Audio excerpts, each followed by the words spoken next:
آله وصحبه أجمعين. أما بعد، أعوذ بالله من الشيطان الرجيم. بسم الله الرحمن الرحيم. يا أيها الذين آمنوا اتقوا الله وقولوا قولا سديدا يصلح لكم أعمالكم ويغفر لكم ذنوبكم ومن يطع الله ورسوله فقد فاز فوزا عظيما. برادران اسلام، یہ اللہ رب العالمین نے جو نظام رکھی ہے سردی اور گرمی کا، یہ بھی ایک اللہ رب العالمین کی بہت بڑی حکمت ہے. پیارے حبیب صلی اللہ علیہ وسلم نے سردی کے کچھ احکام بیان کیے ہیں. مثال کے طور پر اکثر و بیشتر ہم گرمی کے موسم میں ہلکے کپڑے پہنتے ہیں، لیکن سردی میں ہم کیا کرتے ہیں، اونی یا بھاری کپڑے پہنتے ہیں، اور انہی میں سے جو ہے موزہ بھی پہنتے ہیں. لیکن ان احکام سے پہلے آپ ذرا سوچیں کہ آخر جب ہم گرمی کے موسم میں ہوتے ہیں تو گرمی اتنی زیادہ کہ کبھی کبھار برداشت سے باہر ہو جاتا ہے، اور ٹھنڈی بھی اسی طرح. یہ رسول اللہ صلی اللہ علیہ وسلم نے فرمایا کہ گرمی اور یہ ٹھنڈی، بعض حضرات سمجھتے ہیں ہے نا کہ صرف جو ہے گرمی جو ہے نا، اللہ رب العالمین جہنم میں صرف گرمی سے عذاب دے، نہیں، ٹھنڈی سے بھی عذاب دے. اور رسول اللہ صلی اللہ علیہ وسلم نے فرمایا کہ یہ گرمی جس طرح جہنم کا ایک ٹکڑا کہہ لیجئے، اسی طرح سردی بھی جہنم کا ایک حصہ ہے.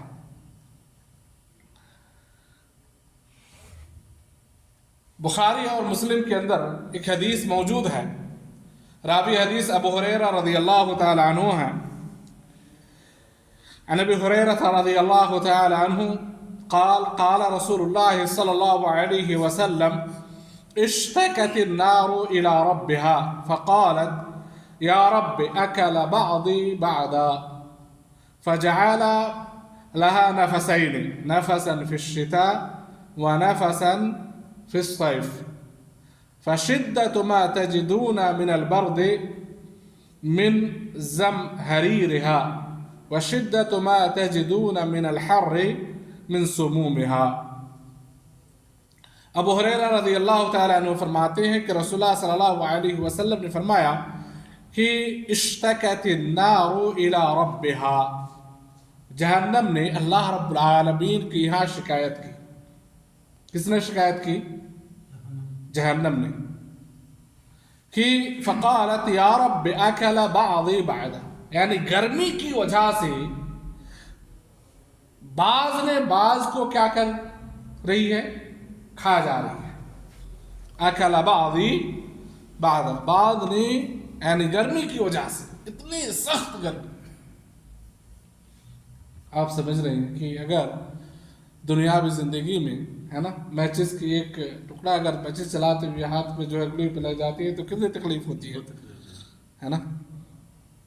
تو آپ بتائیں کہ اللہ رب العالمین نے فرمایا کہ جہنم کے جو ایندھن ہوں گے، لکڑی تو دور کی بات، یہ تو ہم کو جو تکلیف ہوتی ہے، ہم جو دنیا میں آگ جلاتے ہیں وہ کس کی، ایندھن کس چیز کی ہوتی ہے، لکڑی ہوتی ہے.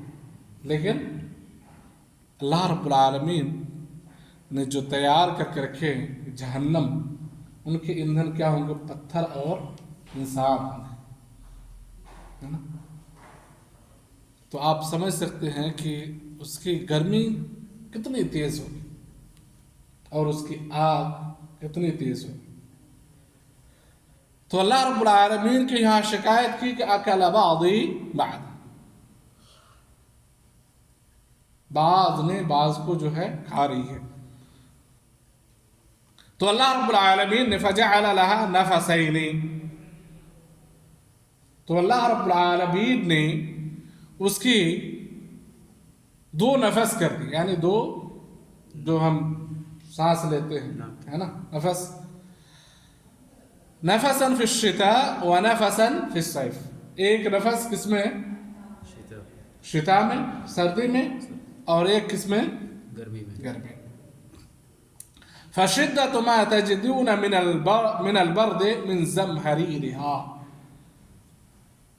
ٹھنڈی کے موسم میں آج جو ہمیں ٹھنڈی محسوس ہوتی ہے، یہ بھی ٹھنڈی کس چیز کی ہے، من زمہریرها، جہنم کی زمہریر جو ٹھنڈی ہوتی ہے، سخت ٹھنڈی ہے نا، تو ان حصہ میں سے ایک حصہ کیا ہے، اس جہنم کی زمہریر ٹھنڈی کے حصہ میں سے ایک ہمارے سردی میں جو ہے ایک حصہ ہے، اسی طرح اس میں، اسی طرح گرمی میں بھی، صیف میں بھی، وشدۃ ما تجدون من الحر من سمومها۔ بہرکیف اللہ رب العالمین نے یہ ساری چیزیں جو ہے کہ اپنی حکمت کی وجہ سے مقرر کر رکھی ہے، لیکن اس میں ہمیں عبرت اور اللہ رب العالمین کے اوپر ایمان اور اللہ رب العالمین کی نعمتوں کا ہمیں شکر اس قدر کرنی چاہیے کہ دیکھیں اللہ رب العالمین نے جو یہ گرمی اور سردی رکھی ہے، تو اللہ رب العالمین نے ہمارے لیے سردی سے بچنے کے لیے اور گرمی سے بچنے کے لیے بھی اسباب مہیا کر رکھے،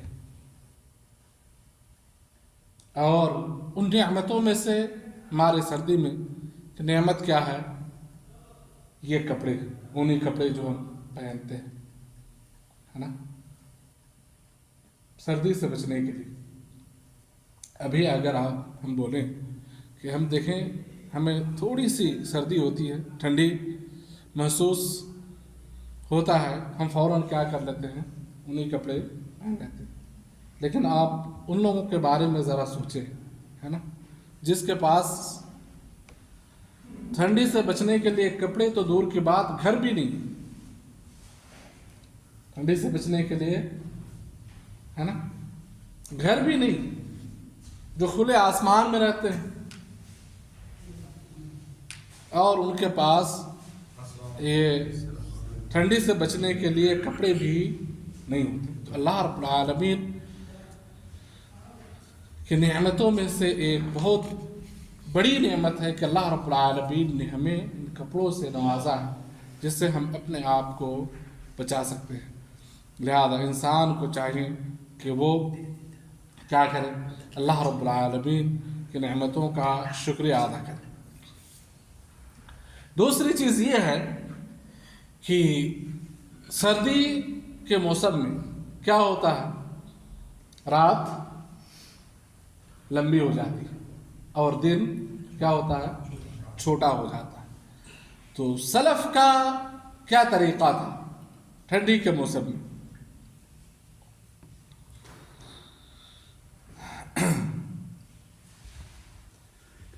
ابن مسعود رضی اللہ تعالی عنہ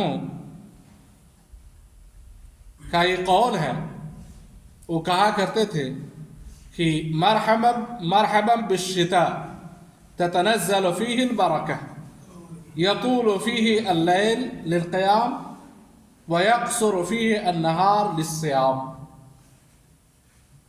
اگر انسان چاہیں تو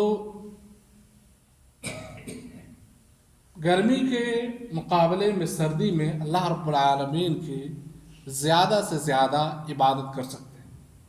کیسے؟ اب دیکھیں کہ ابھی سردی کے موسم میں دن کتنا چھوٹا ہوتا ہے نا، اور پورے دن بھر آپ کو پیاس کا بھی احساس نہیں ہوتا ہے۔ مثال کے طور پر ہے نا، یوم الخمیس اور یوم الاثنین کو روزہ رکھنے کی سنت ہے، رسول اللہ صلی اللہ علیہ وسلم ہے نا، ہر یوم الاثنین اور یوم الخمیس کو کیا رکھتے تھے؟ روزہ رکھتے تھے، جمعرات کے دن اور پیر کے دن رسول اللہ صلی اللہ علیہ وسلم روزہ رکھتے تھے۔ تو اگر ہم میں سے ہے نا ہر بندہ کوشش کرے چاہیں تو وہ بآسانی روزہ رکھ سکتا ہے۔ اسی طرح رات لمبی ہوتی ہے نا، کبھی کبھار اگر آپ فوراً عشاء کے فوراً بعد اگر سو جائے ہے نا، تو اتنی لمبی رات ہے کہ اپنے آپ جو ہے 2-3 بار آنکھ کھل جاتی ہے نا، لیکن ہم ہیں کہ ہمارے سستی کی وجہ سے انسان چاہے ہے نا اگر عشاء کے بعد فوراً سو جائے تو آسانی کے ساتھ وہ تہجد کی نماز ادا کر سکتا ہے نا، 4 رکعت 6 رکعت 8 رکعت آسانی سے انسان جو ہے ادا کر سکتا ہے۔ لیکن تہجد تو دور کی بات، فجر کے لیے بھی جو ہے کہ ہم پیچھے رہتے ہیں۔ تو یہ اللہ رب العالمین کی بہت بڑی نعمت ہے۔ سردی جو ہے کہا گیا ہے غنیمت باردہ، ہے نا، ٹھنڈی کی غنیمت۔ اسی طرح ابو سعید الخدری رضی اللہ تعالیٰ عنہ فرمایا کرتے تھے کہ الشتاء ربیع المؤمن طال لیلہ فقام وقصر نہارہ فصام۔ یہ سردی جو ہے مومن کے لیے موسم ربیع ہے۔ کیوں؟ طال لیلہ فقام، جس کی راتیں کیا ہوتی ہے؟ لمبی ہوتی ہے، اور اسے قیام اللیل کا زیادہ سے زیادہ ہے نا حصہ نصیب ہوتا ہے۔ وقصر نہارہ، اور اس کے دن کیا ہوتے ہیں؟ مختصر، چھوٹا ہوتا ہے۔ فصامہ، وہ زیادہ سے زیادہ روزہ رکھتا ہے۔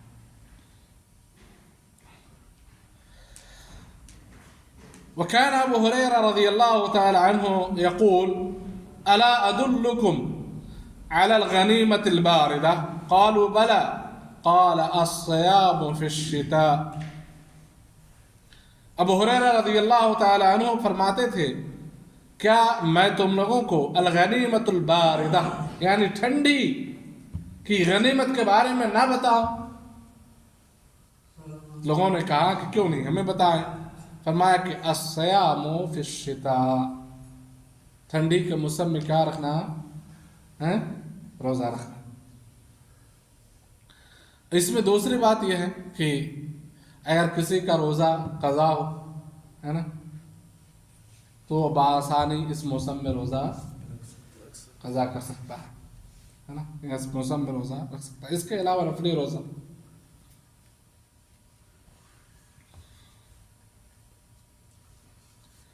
غنیمت باردہ کا کیا مطلب ہے؟ فرماتے ہیں کہ انہا غنیمت حصلت بغیر تعب ولا مشقہ،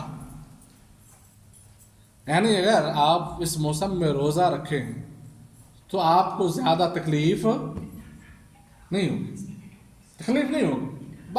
آسانی کے ساتھ آپ روزہ رکھ سکتے ہیں، کوئی تکلیف نہیں ہوگی۔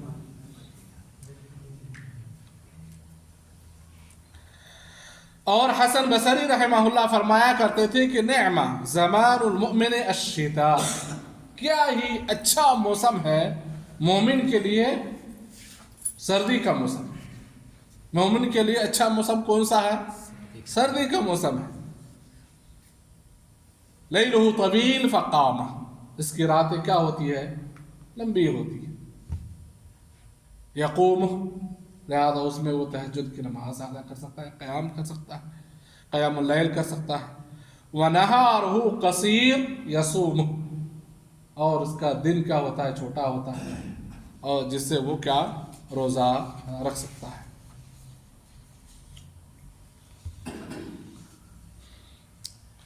بہرکیف ٹھنڈی کے موسم میں کچھ احکام ہیں، یہ تو ٹھنڈی کے مومن کے لیے جو ہے غنیمت اور کچھ باتیں تھیں، لیکن ٹھنڈی کے موسم میں کچھ احکام ہیں جسے میں بیان کرنا ضروری سمجھتا ہوں، اور ان احکام میں سے سب سے اہم کیا ہے؟ اسباغ الوضو،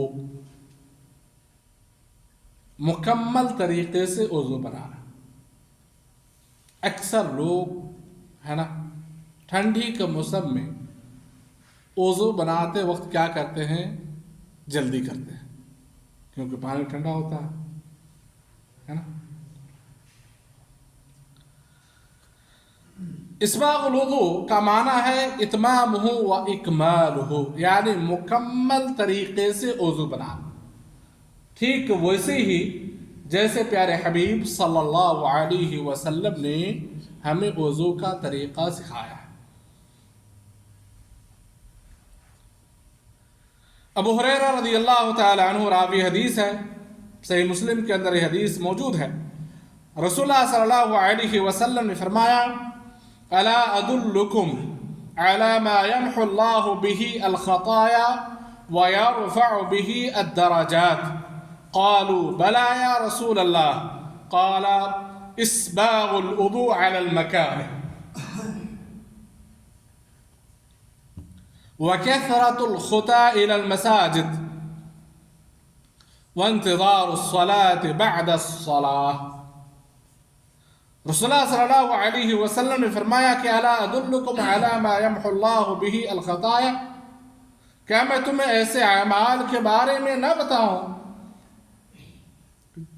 جس کی وجہ سے اللہ رب العالمین تمہارے گناہوں کو بخش دیتا ہے، تمہارے گناہوں کو بخش دیتا ہے، معاف کر دیتا ہے، یعنی تمہارے چھوٹے چھوٹے گناہوں کو اللہ رب العالمین ان اعمال کی وجہ سے معاف فرما دیتا ہے۔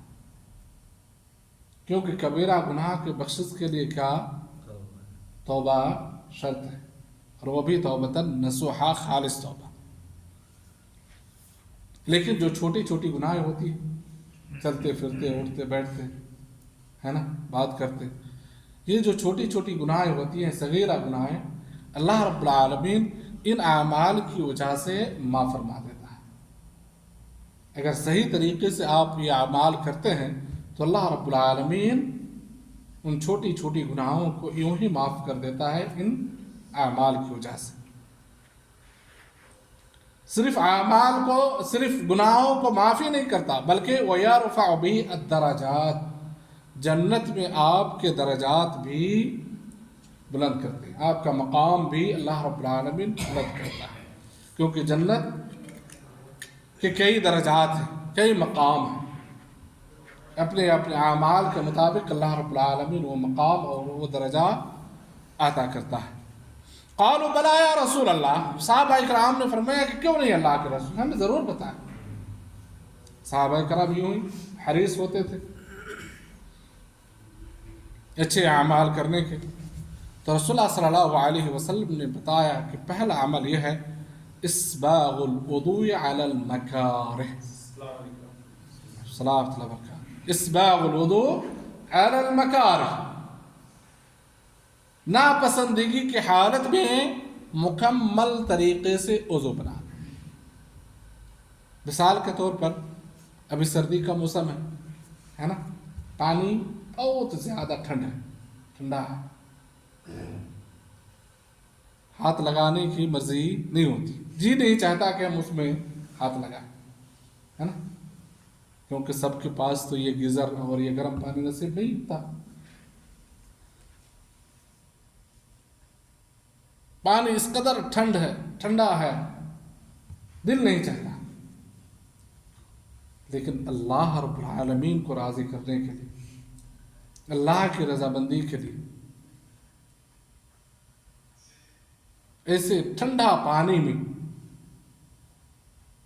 مکمل وضو بناتا ہے۔ اسباغ الوضوء علی المکارہ، اسی کو کہا جاتا ہے کہ مکمل وضو بنانا۔ اگر آپ ایسا عمل کرتے ہیں تو اللہ رب العالمین آپ کے چھوٹے چھوٹے گناہوں کو یوں ہی معاف فرما دیتا ہے۔ مکمل وضو کیسے؟ اب دیکھیں گے بہت سارے لوگ وضو بنانے میں، اب میں ہمیشہ بتاتا ہوں کہ آپ جو بھی عمل کرتے ہیں وہ عمل کرنے سے پہلے آپ اس کا طریقہ صحیح طریقے سے آپ سمجھیں،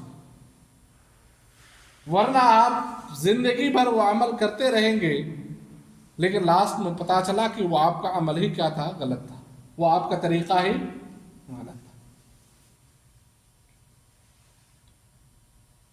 کیونکہ کسی بھی عمل کی قبولیت کے لیے دو شرطیں ہیں.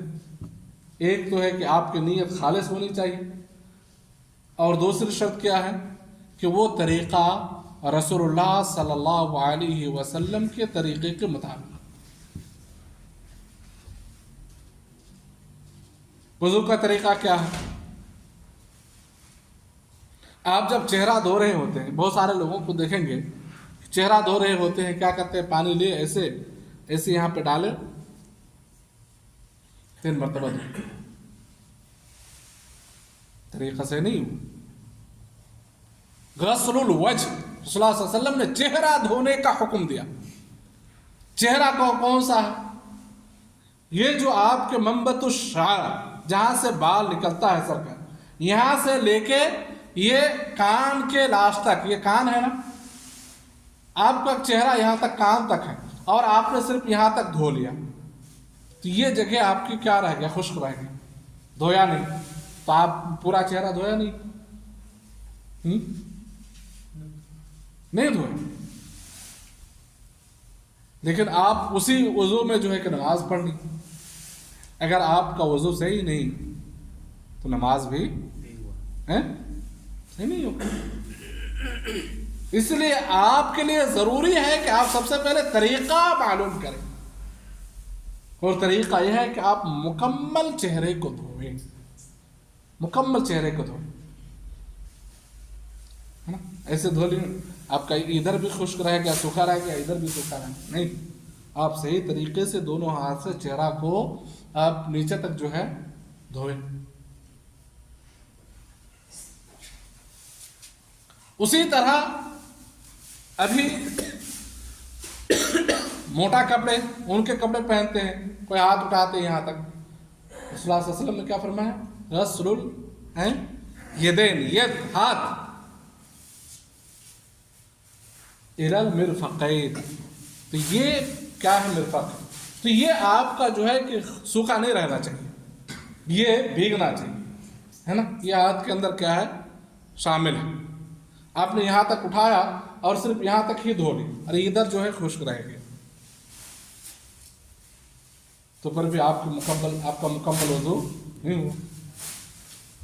اسی طرح پیر دھوتے ہوئے، پیر دھوتے ہیں اور اس پہ جو آپ کی جو ہے کہ ایڑی ہے یہ خشک رہ جاتا ہے. رسول اللہ صلی اللہ علیہ وسلم نے فرمایا وَيْلٌ لِلْأَعْقَابِ مِنَ النَّارِ، وَيْلٌ لِلْأَعْقَابِ مِنَ النَّارِ.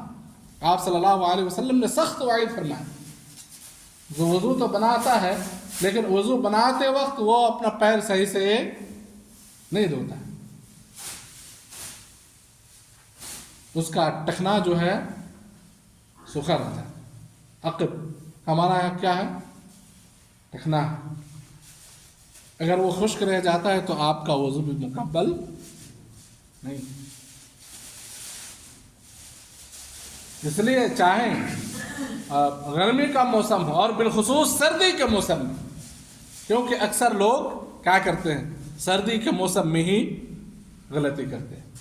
پانی ٹھنڈ ہوتا ہے، جلدی میں ہوتا ہے. تو آپ تھوڑی سی جلد بازی کے چکر میں آپ اپنی عبادت خراب نہ کریں، آپ اپنے عمل کو خراب نہ کریں. رسول اللہ صلی اللہ علیہ وسلم نے یوں ہی اتنی فضیلت بتائے ہیں کہ اسباغ الوضوء علی المکارم.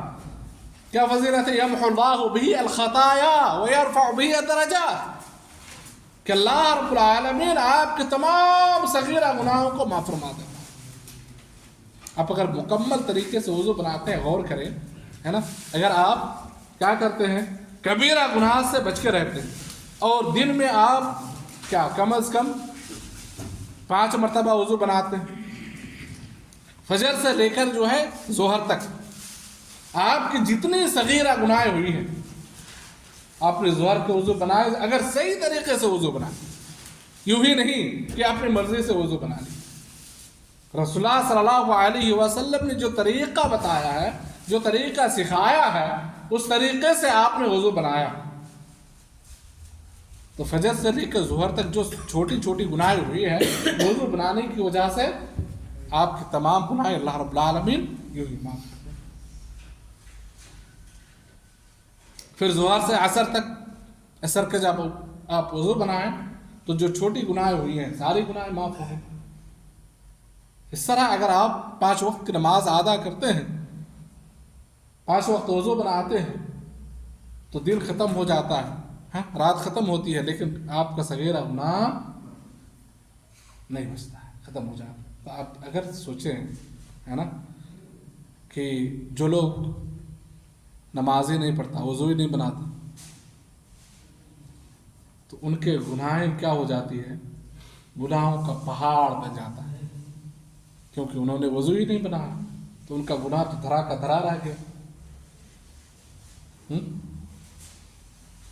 جمع ہوتے ہوتے ہوتے ہوتے پہاڑ کی طرح بن جاتا ہے۔ کہ یہ اتنی فضیلت ہے کس کی؟ وضو اور نماز۔ حضرت رسول اللہ صلی اللہ علیہ وسلم نے فرمایا کہ یمحو اللہ بہ الخطایا ویرفع بہ الدرجات، صرف گناہ ہی نہیں بلکہ جنت میں آپ کا مقام اور درجات بھی بلند ہوتا ہے۔ پہلا عمل کیا؟ اسباغ الوضوء علی المکارہ، مکمل وضو بنانا ناپسندگی کے وقت۔ دوسرا عمل کیا ہے؟ وکثرۃ الخطی الی المساجد،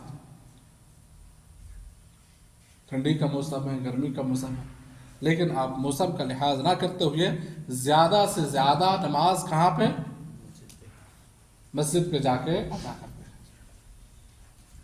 کثرۃ الخطی الی المساجد، مسجد پہ جا کے زیادہ سے زیادہ نماز ادا کرتے ہیں۔ وانتظار الصلاة بعد الصلاة، اور تیسرا عمل کیا ہے؟ ایک نماز ادا کرنے کے بعد دوسری نماز کا انتظار کرنا۔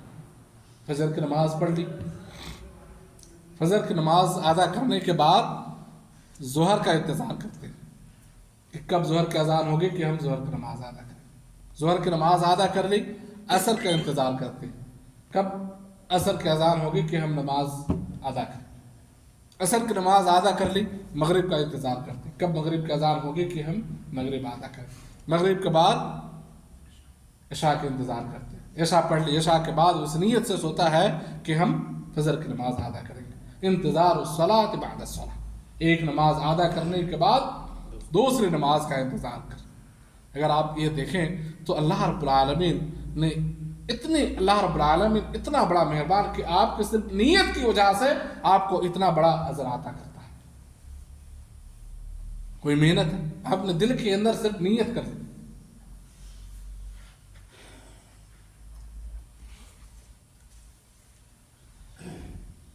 اس کے بعد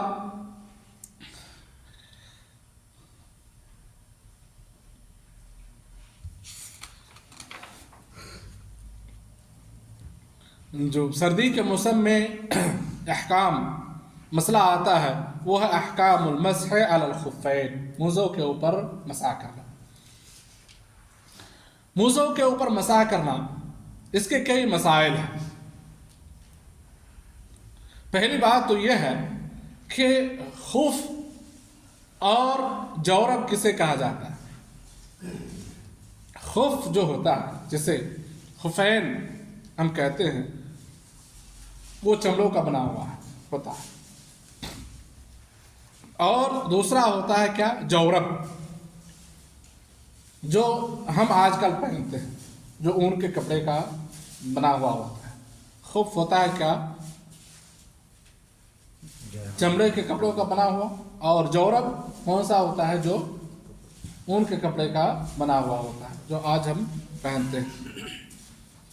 اس میں علماء کرام کے درمیان اختلاف ہے۔ کچھ لوگ کہتے ہیں کہ نہیں، صرف جو ہے جو چمڑے کا موزہ ہوتا ہے صرف اسی کے اوپر مسح کر سکتے ہیں، ہے نا۔ اور کچھ لوگ کہتے ہیں اور وہ کہتے ہیں کہ ہم جو جورب ہوتا ہے اون کے کپڑے کا جو بنا ہوا ہوتا ہے، عام کپڑے کا جو بنا ہوا ہوتا ہے، اس پر مسح نہیں کر سکتے ہیں۔ لیکن صحیح مسئلہ یہ ہے کہ دونوں قسم کے موزوں پر ہم مسح کر سکتے ہیں، چاہے وہ چمڑے کا ہو یا پھر دوسرے کپڑے کا ہو، اون کے کپڑے کا ہو۔ اس پر بھی مسح کر سکتے ہیں، اور چمڑے کے موزے پر بھی مسح کر سکتے ہیں، اور اون کے جورب پر بھی مسح کر سکتے ہیں۔ اس سلسلے میں کئی دلیلیں جو ہے کہ موجود ہیں، ان میں سے ایک مشہور حدیث حضرت مغیرہ بن شعبہ رضی اللہ تعالیٰ عنہ کا ہے۔ فرماتے ہیں کہ كنت مع النبي صلی اللہ علیہ وسلم فأهويت لأنزع خفيه فقال دعهما فإني أدخلتهما طاهرتين فمسح عليهما۔ مغیرہ بن شعبہ رضی اللہ تعالیٰ عنہ فرماتے ہیں کہ میں رسول اللہ صلی اللہ علیہ وسلم کے ساتھ تھا، آپ صلی اللہ علیہ وسلم موزہ پہنے ہوئے تھے، تو آپ صلی اللہ علیہ وسلم وضو کے لیے پانی منگائے اور آپ صلی اللہ علیہ وسلم وضو بنائے۔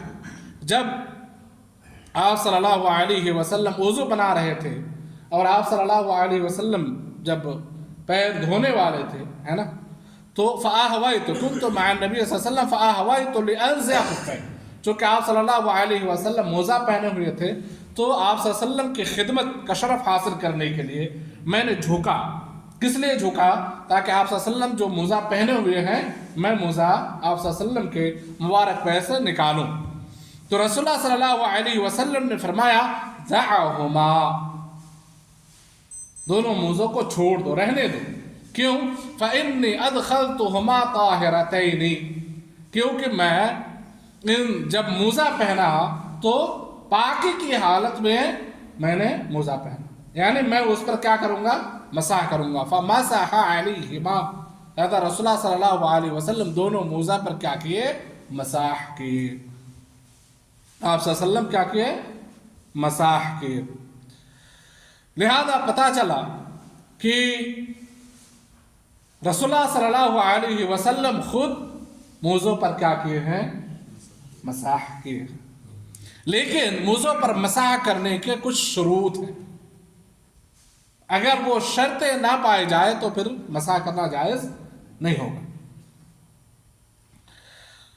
ان میں سے پہلی شرط یہ ہے کہ ان یکون ساترا لمحل الفرض، یعنی موزہ ایسا ہو جو جتنی جگہ جب آپ وضو بناتے ہیں تو وضو بناتے وقت جتنی جگہ آپ پیر دھوتے ہیں، جتنا پیر دھوتے ہیں اتنا پیر دھونے کی جگہ جو ہے تک موزہ موجود ہے۔ کیونکہ آج کل مارکیٹ میں کئی طرح کے موزے آ گئے۔ ایک موزہ آتا ہے جو ٹخنا کے نیچے تک ہوتا ہے نا، تو اگر ٹخنوں کے نیچے تک موزہ ہو تو اس موزے پہ مسح جائز نہیں ہو، کیونکہ جب آپ پیر دھوتے ہیں تو پیر دھونے کا حصہ کون سا ہے؟ ٹخنا جو ہے اس میں شامل ہے، لہذا موزہ کیا ہو؟ ٹخنے سے اوپر ہو، ہے نا۔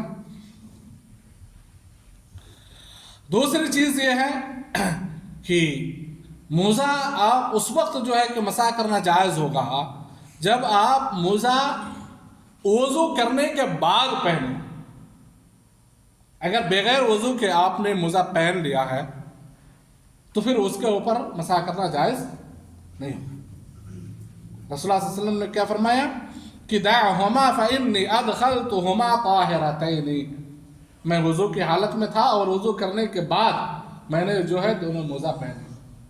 تو اگر آپ مسح کرنا چاہیں موزہ کے اوپر تو سب سے پہلے کیا کریں؟ وضو بنائیں، اور وضو بنانے کے بعد کیا کریں؟ موزہ پہنیں۔ ایسا نہیں کہ پہلے جو ہے کہ ہاں ٹھنڈی لگ رہی ہے موزہ پہن لیتا ہوں پھر بعد میں جو ہے کہ وضو بناتا ہوں، ہے نا۔ تو آپ کا مسح کرنا موزہ کے اوپر اس وقت جائز ہوگا جب آپ وضو کے بعد جو ہے موزہ پہنیں گے۔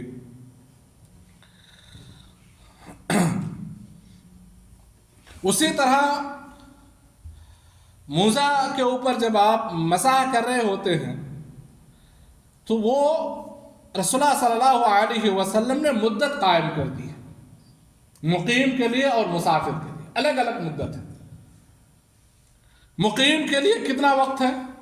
ایک دن ایک رات، ایک دن ایک رات یعنی 24 گھنٹے۔ اور مسافر کے لیے کتنے؟ 3 دن اور 3 رات۔ علی رضی اللہ تعالی عنہ کی حدیث ہے، وہ فرماتے ہیں کہ جعل النبی صلی اللہ علیہ وسلم للمقیم یوما ولیلہ وللمسافر ثلاثۃ ایام ولیالہن، رسول اللہ صلی اللہ علیہ وسلم نے مسا کرنے کی مدت مقرر کر دی ہے مقیم کے لیے، جو اپنے گھر پہ بیٹھے ہیں، تو مقیم کے لیے کتنے؟ 1 دن اور 1 رات، اور مسافر کے لیے کتنے؟ 3 دن اور 3 رات۔ دوسرا مسئلہ یہ ہے کہ آپ جو 24 گھنٹے ہیں جو مسا کی مدت ہے وہ کب سے شروع ہوتی ہے؟ کیا اس کی مدت وقت جب آپ موزہ پہنتے ہیں تو موزہ پہننے کے فوراً بعد سے شروع ہو جاتا ہے؟ نہیں، تب سے شروع نہیں ہوتا ہے۔ کب سے شروع ہوتا ہے؟ جب آپ موزہ پہنیں، ہے نا، موزہ پہننے کے بعد، موزہ پہن لیا ہے نا، موزہ پہننے کے بعد جب آپ کا وضو ٹوٹ جاتا ہے، اور وضو ٹوٹنے کے بعد جب آپ پھر وضو بناتے ہیں، ہے نا، اس وقت سے آپ کا جو ہے وقت شروع ہوتا ہے۔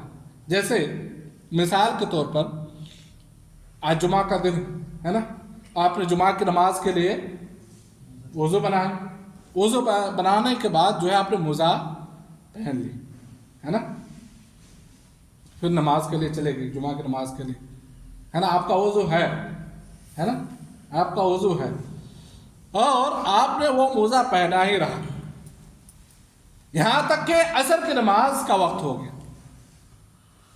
اور آپ نے وہ جو وضو بنائے تھے، ہے نا، اور اسی وضو میں آپ نے عصر کی نماز بھی پڑھ لی، ہے نا، اب تک آپ کا وقت شروع نہیں ہوا۔ عصر کی نماز کے بعد، ہے نا، آپ کا وضو ٹوٹ گیا ہے، یا پھر عصر کے وقت ہی آپ کا وضو ٹوٹ گیا، آپ نے موزہ کب پہنا ہے؟ ظہر کے وقت، جمعہ کے وقت، ہے نا، اور عصر کے وقت مثال کے طور پر 3 بجے آپ کی وضو ٹوٹ گئی، ہے نا، 3:15 بجے عصر کی اذان ہوئی، تو آپ 3:15 بجے جو ہے وضو بنائیں، تو آپ کا وقت کب سے شروع ہوگا؟ یہ 3:15 بجے سے آپ کا وقت کیا ہوگا؟ شروع ہوگا۔ پھر آپ 3:15 بجے سے لے کر اگلے 24 گھنٹے تک آپ موزہ پر مسح کر سکتے ہیں، ہے نا۔ اسی طرح مسافر جو ہے کہ 3 دن اور 3 رات تک جو ہے موزہ پر مسح کر سکتے ہیں۔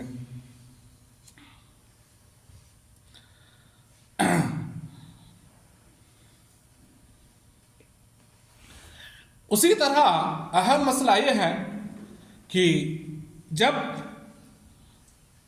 مدت مسح کا وقت ختم ہو جاتا ہے، اس کے بعد پھر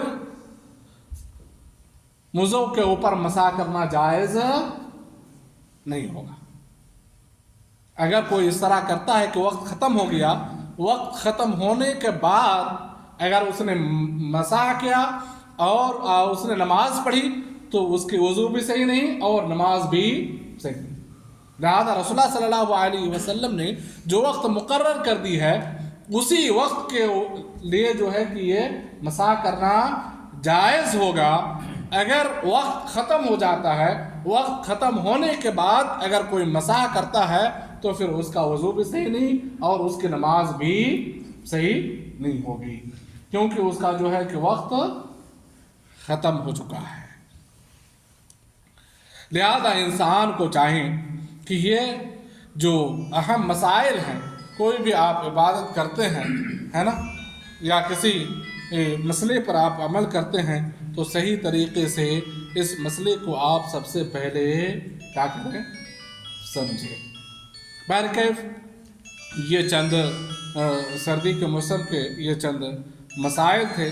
بہرکیف یہ سارے جو ہے کہ مسائل جو بیان کیے، اگرچہ علماء کے درمیان اختلاف ہے، لیکن انسان کو چاہیے کہ وہ شریعت کو سمجھنے کی کوشش کرے اور شریعت کو سمجھنے کے بعد ہی وہ عمل کریں، کیونکہ آپ کا عمل اللہ رب العالمین کے یہاں اس وقت قبول ہوگا جب آپ کا طریقہ رسول اللہ صلی اللہ علیہ وسلم کے طریقے کے مطابق ہو۔ اگر رسول اللہ صلی اللہ علیہ وسلم کے طریقے کے مطابق نہ ہوں تو پھر وہ عمل اللہ رب العالمین قبول نہیں کرتا۔